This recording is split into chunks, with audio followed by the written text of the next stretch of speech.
Good morning. It's earlier for me than it is for you because I'm actually in Seattle. I have known Deb for many years through the franchising space. I know you've had some other friends and franchising of Deb's at your meetings before. I watched your Facebook posts for a while. I'm really happy to be able to come and speak with you. My company is called Profit Soup, and we do financial training. And in that franchise space, we help franchisees become better financial managers. And you think people that start businesses know this stuff? You got to be kidding. You know that. You don't start a business because you're good at numbers. You start a business because you have a passion for what you're doing, and you're better at that business when you learn just a little bit more about the numbers. And that's the space that we fill. So Deb asked me to talk about some numbers that people could focus on to have a better 2023 for their business. And with so much information out there, we all have plenty of numbers that we could possibly look at. How do you know which ones matter? And so we've narrowed it down to 5, okay? So I'm going to spend some time talking about what I think those 5 things are, that numbers are, that you should have top of mind. And number 1 is your profit goal, right? You guys thought I was going to say your inventory turnover, your accounts receivable collection. No, it's not about what you are. It's about what you want, okay? We're in business for a whole bunch of reasons. And I know just by the nature of your businesses and the way you introduce yourselves and the passion that you have, you love what you do. Okay. We love what we do. I love what I do, but when they stop paying me for it, I'm going to stop doing it. Okay. So our goal here is to recognize that of the many reasons that we're in business, one of them is to make money and to get out of the business better than we got into it. And whether that's from earnings along the way or for selling it for big bucks at the end of the day, it's all based on building a profitable business. I get the passion's important, but the profit is important too. Profit is not a dirty word. And the one thing that I didn't say that the number you need to know is, what is your profit? The question is, what do you want it to be? Profit is not optional.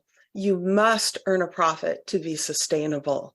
How much profit do you need to earn? And this is just going to be a real quick, finance 101 lesson in 3 minutes or less.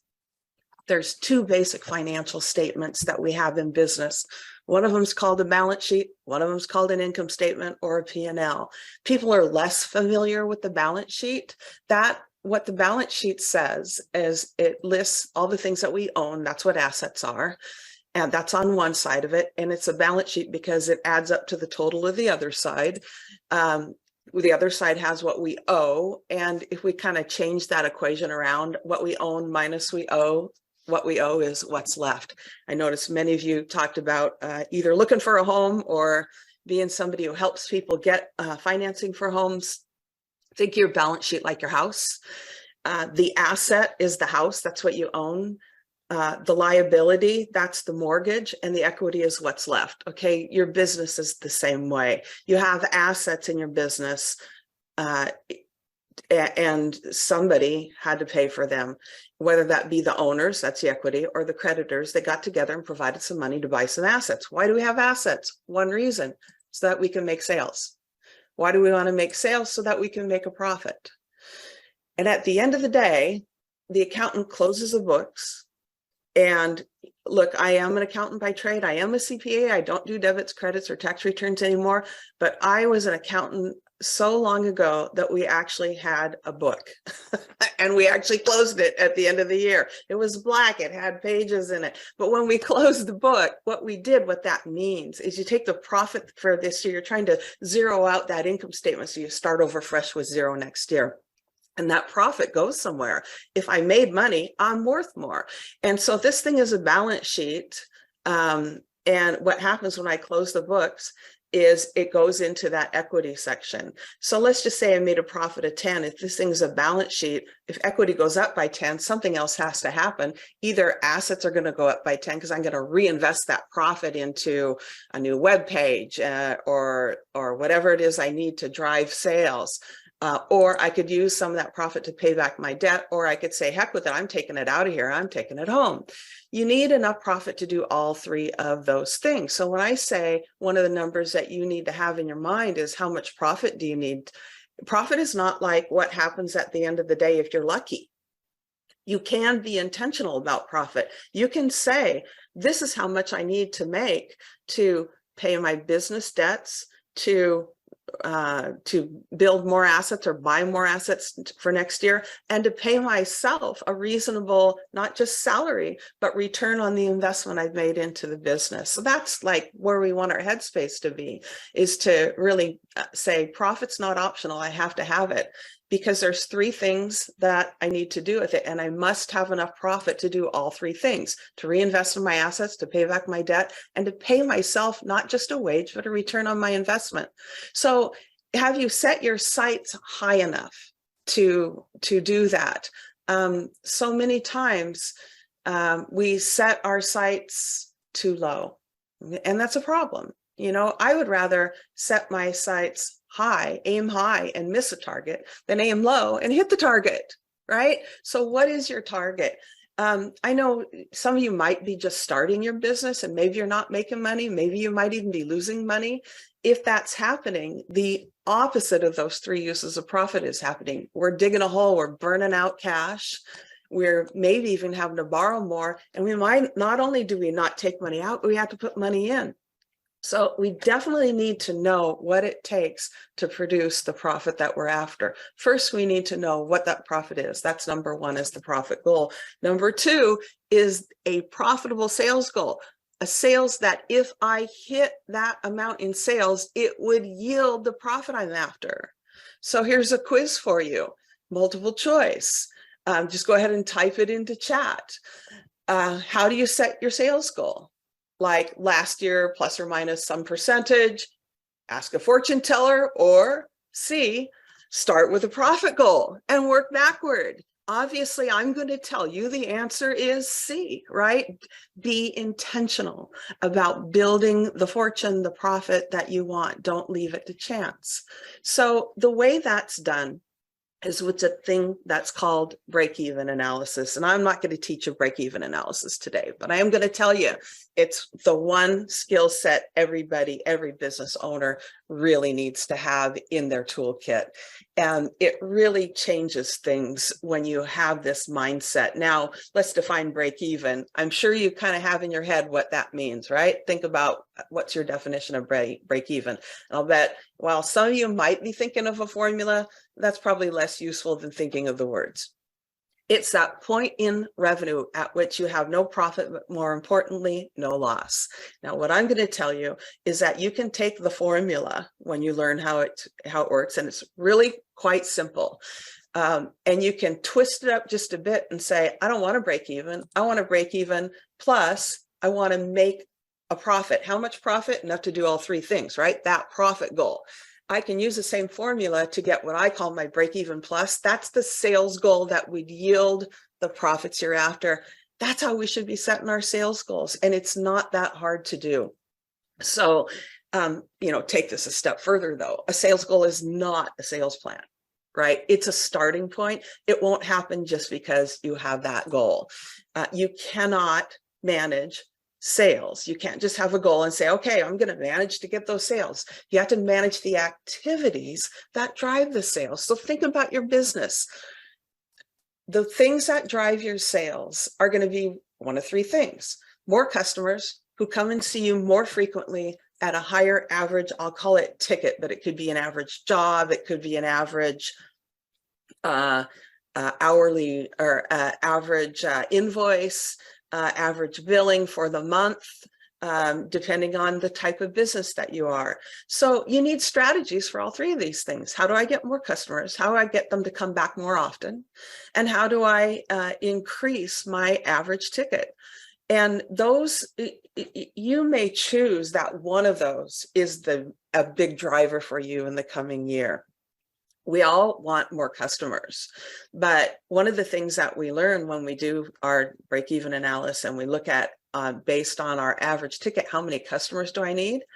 Is it easier to get more sales from your existing customers or to get new customers? Depends on your business, but for many of you, your opportunities for growth. Sometimes we leave opportunities on the table by not focusing on ways to raise the average ticket. Let me give you an example of that. Would you like fries with this? Okay, that's increasing the average ticket. What's your strategy for upselling, for better, best, good, better, best, whatever it is to help you lift that number? So what we just talked about when we were talking about activities is a certain kind of number. When we're talking about 5 numbers, really important that we think about you hear this buzzword all the time, key performance indicators, KPIs. There's basically 2 kinds, leading indicators, lagging indicators. Okay, lagging indicators focus on the result we're after, the sales, right? Leading indicators focus on what drives it. Okay, I know a couple of people talked about healthy bodies. Let's just say, let's use your business as an example, and you know this is going to be true. So if I want to lose 20 pounds, that's the result I'm after. So my weight, when I get on the scale, I look on the scale and say, did I do it? Yes or no? That's looking at a lagging indicator. My weight is a lagging indicator. How do I change my weight? Not by getting on the scale. I got to tell you, it doesn't matter how many times you get on there, that number does not change if I don't change my activities. What do I have to do? I have to move more and eat less, right? Eat less, move around more. Now, so what should I really be measuring? Should I be making sure that I step on the scale every day? Or should I be making sure that I eat less and move around more, right? Or some combination thereof. And in my life, my weight management, I'm a numbers person. I love to track those things. Tracking the scale isn't motivating. Tracking the activities and seeing what I do is what causes that scale to come the way I like, and that revalidates that the activities are spot on. You can do the same thing in business. Okay, what's the result you're after? Let's just say the result that I'm after is more sales. And I already talked about one of the things that causes more sales. Okay, let's just say we chose the item, the strategy of raising my average ticket or my average revenue per customer or my average job amount. How do I do that? Well, so sales is a lagging indicator. Average ticket is the leading indicator. So maybe the number of items in the basket might be a leading indicator to the average ticket, and the average ticket's actually lagging to that. Depends on what the strategy is we want to focus on. So choose a thing that you think, the levers that you can really pull. So in addition to just having a sales goal, you need a sales plan. How many customers at what average would yield that revenue, that would yield that profit of my dreams, right? So it all gets down to, now I'm focusing on the activities that really drive my business. So really what we're doing is we're working backward.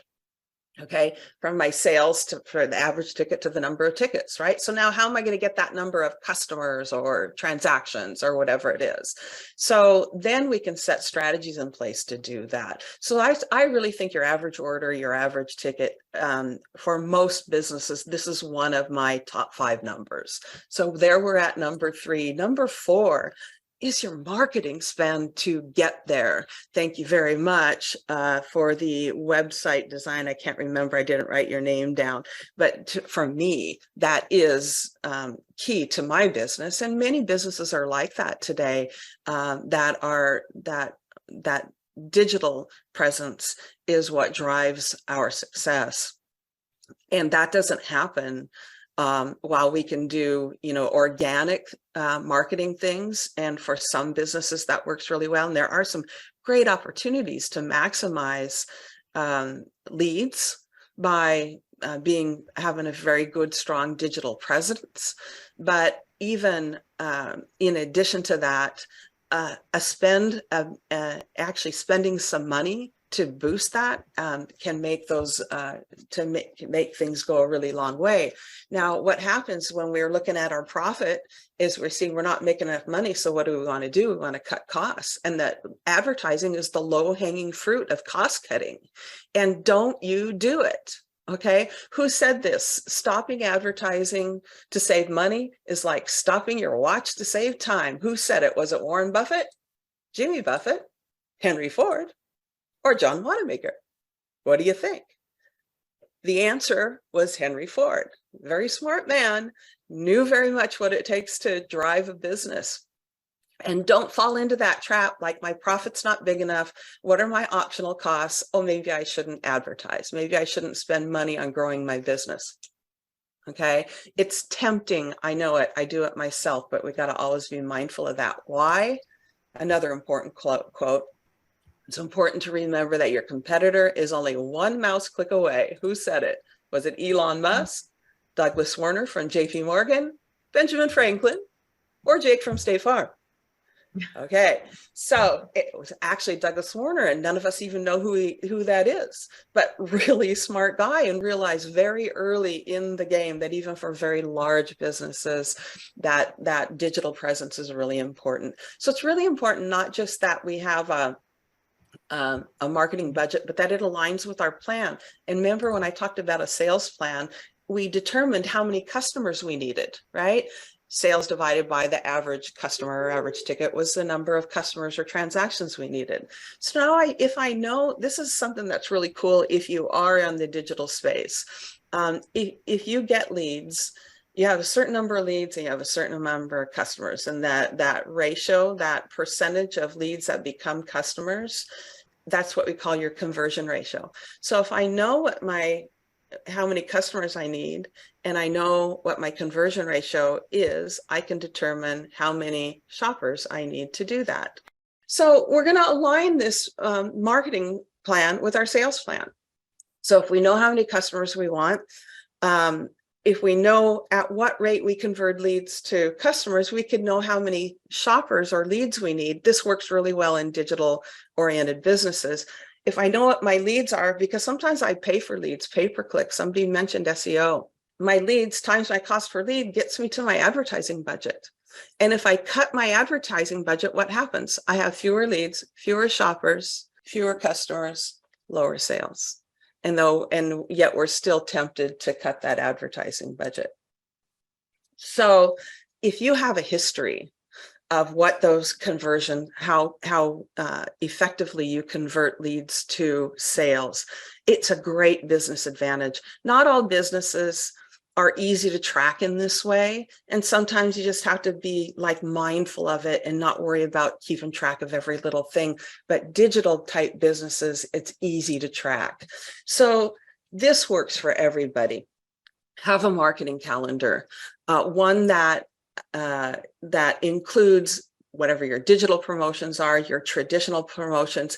And mine usually starts with events. If I know I'm going to certain shows, I get that onto my calendar because my promotions are going to like lead up to those events. And so I get that all on a calendar. Then I figure how much each of those things are going to cost. And that's how I come up with my marketing spend, because mine is more of a lot of my business is face-to-face. It's not really digitally driven.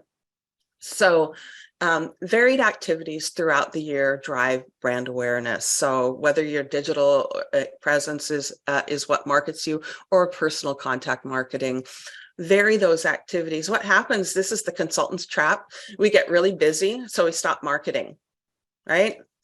And then what happens to the pipeline? The pipeline drives up, and then all the jobs get done, and then we're not busy anymore and we start marketing. What we need to do is keep that marketing flow going all the time so we don't have these spikes and valleys in our revenue stream.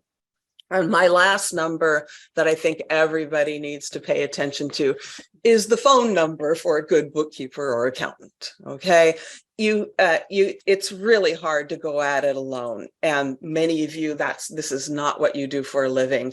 And if you don't trust your numbers, and people say to me, oh, well, I never look at my financial statements because that's garbage in, garbage out, it's not really real, it's not accurate. If you can't trust your numbers, you really need somebody, and especially if you're the one doing the books, you need to fire your bookkeeper. So we really need to have good data to make good decisions on.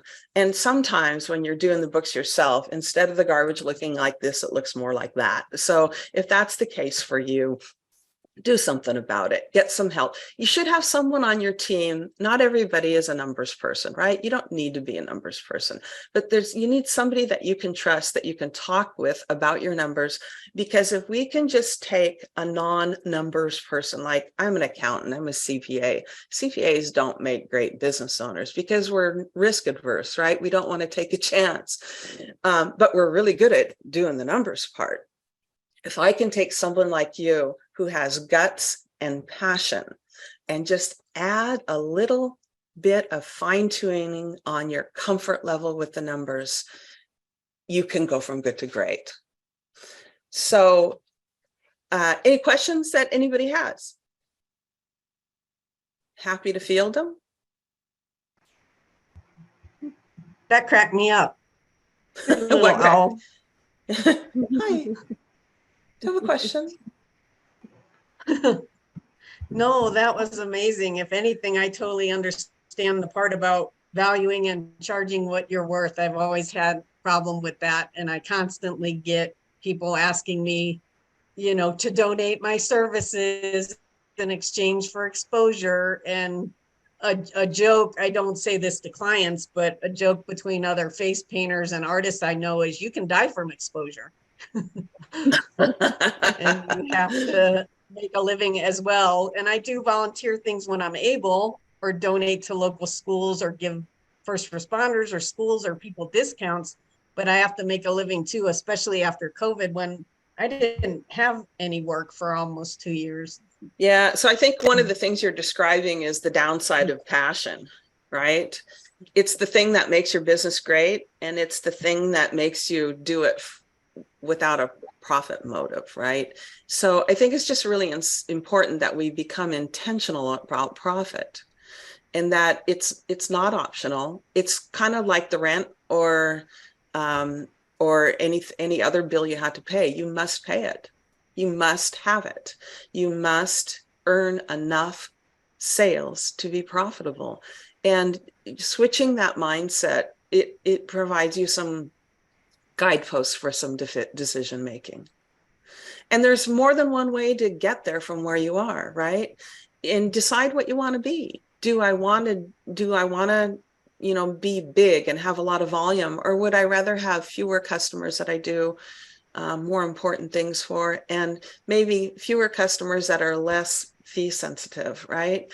Because I can knock myself out for somebody that doesn't beat me up on price all the time. And that's not me being greedy. That's me, you know, devoting the hours to people who really appreciate what I have to offer. I'm sure you guys could all say the same thing. I feel like that's especially true with, oh, sorry, Steph, go ahead. I was going to say, I think that also goes to the fact of how women in general tend to devalue their worth. And I think that happens in the business world, where a man may not ever think, well, you know, I'm good at what I do, but am I that good? Whereas women tend to do that. And we really, which is why we're in this women's group, to empower each other to not think like that. Yeah, I mean, I work with a lot of women, a lot of men. I work with a lot of women that don't think like that, and work with a lot of men that do. I mean, it's hard, but I understand what you're saying, that there is a culture that women are the givers, right? Yeah. Yeah. And believe me, in many of our families, it's very true, isn't it? So, and then we take that mindset into our business. You don't have to. And I will tell you, and Debbie, you could probably attest to this as well.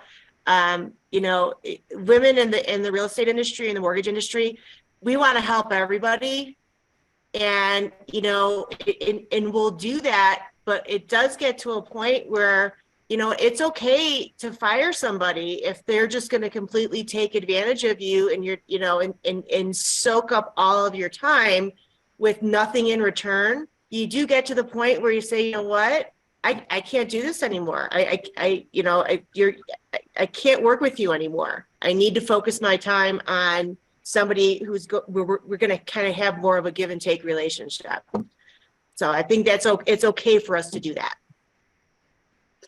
Yeah, Agreed. I mean, one of the best ways to, especially when you have limited capacity, right? You can only do so many things. So which ones do you want to do? And firing a client is really hard to do. But it's something you should think about every year. I mean, this is one of the exercises I go through each year. It's like, what does my model client look like? And who are they? These are my best clients. I write down who they are. Well, what do they all have in common? How do I find more of them? Okay, first of all, you ask them, because people refer people that are just like them. So you don't ask for referrals from the people that you wish would go away, right? Because they're going to refer people that you wish would go away. So, but still, I think it's really good to be grounded into, I'm here to make this profit. And what I focused on was some numbers for 2023. It hasn't even happened yet. And you should know what your profit goal is for 2023 already. And you should know what sales it would take to produce that goal, and how many customers that at what average or at jobs or projects or deals at what average deal price, to determine that's what I'm after, because now I can manage to the activities that drive the deals, the jobs, the customers. Very good. All right, you guys. So Great, I'm just going to tell you real presentation. quickly. I'll just tell you quickly that if you're saying to yourself, "Oh, that's really interesting, Barb, but I am not a numbers person." I get it. You don't feel like the Lone Ranger. There's a lot of really successful business people that wouldn't describe themselves as numbers people, but you can't just leave that side of the business up to somebody else. You need to build your skills. Okay, you need to be better at it and more comfortable with it. It's not hard once you practice, just like everything else. I have online training. It's at profitsouponline.com. There's a couple free courses there. Just go take them. It'll give you some vision on, it's almost like finance with no numbers in those two free courses. So it really gets you a sense of grounding around what's really how the numbers in the business work. And if you like what you see, there is ability to purchase more courses. The price for all the courses is $495, and I have a 40% off discount that I can give you. I'm going to just put into the chat box a link. I just did. Are you on LinkedIn too, Barb? I am on LinkedIn. You betcha. I love Or LinkedIn. You like can you always love find me LinkedIn there. Network? Okay. Yeah, I just put a link into the chat box, and this is like a 2-page flyer that describes how do you get the 2 free courses and how do you get 40% off of anything else you wanted to get. And that curriculum that I was talking about, starting with profit and knowing what sales you need, I said that break even and break even plus, there's a series there that lists at $200. So with 40% off of that, that'd be $120 and you'd be there. So if you feel like that this is an area that you want to build skills, it's a really great place to start. So think about your 5 numbers. What should yours be for 2023? If you need help with that, there's my email address. You can get me on LinkedIn. And I think my contact details are on that attachment I just gave you as well.